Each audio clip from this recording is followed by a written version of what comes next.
Le seul calendrier de l'avant qui t'aide à maîtriser ton argent avant qu'il te maîtrise, le jour 15. Hier, on a vu une règle essentielle. Le produit arrive toujours après l'objectif, jamais avant. Aujourd'hui, justement, on parle de l'assurance vie, le placement préféré des Français et probablement l'un des plus mal utilisés. Voici les 3 erreurs que je vois le plus souvent avec l'assurance vie. Alors, première erreur, l'ouvrir pour prendre date et laisser l'argent mourir dessus.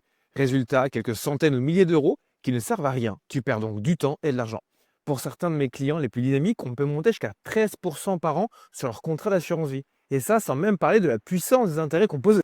Deuxième erreur, penser que l'assurance vie sert uniquement à se protéger en cas de décès. L'assurance vie, c'est avant tout une épargne sur la vie. Concrètement, l'argent est disponible à tout moment et surtout, le contrat doit évoluer en fonction de ton âge, tes objectifs, tes échéances de vie, justement. C'est pour ça d'ailleurs que je vois mes clients au moins une fois par an pour ajuster l'allocation d'actifs à l'intérieur de leur contrat en fonction de leur projet.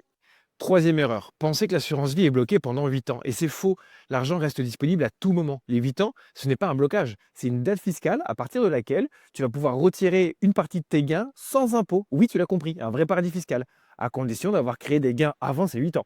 Bref, l'assurance vie est un excellent outil patrimonial, encore faut-il savoir s'en servir. Alors, la bonne utilisation d'un contrat d'assurance vie repose sur 3 piliers. Le premier, définir un objectif clair. Par exemple, valoriser un capital pour financer un achat, des revenus complémentaires pour la retraite ou encore transmettre un patrimoine. Deuxième pilier, avoir une allocation d'actifs cohérente avec tes échéances. Arrête de tout mettre sur un fonds euro, par exemple, si tu as plus de 10 ans devant toi. Dans ce cas, tu perds de l'argent.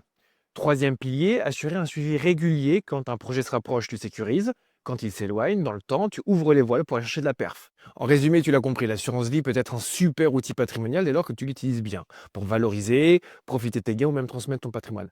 Demain, on parle d'un autre outil, le plan épargne retraite, qui peut être soit ton meilleur ami en termes de puissance fiscale ou alors ton pire ennemi pour bloquer ton argent inutilement.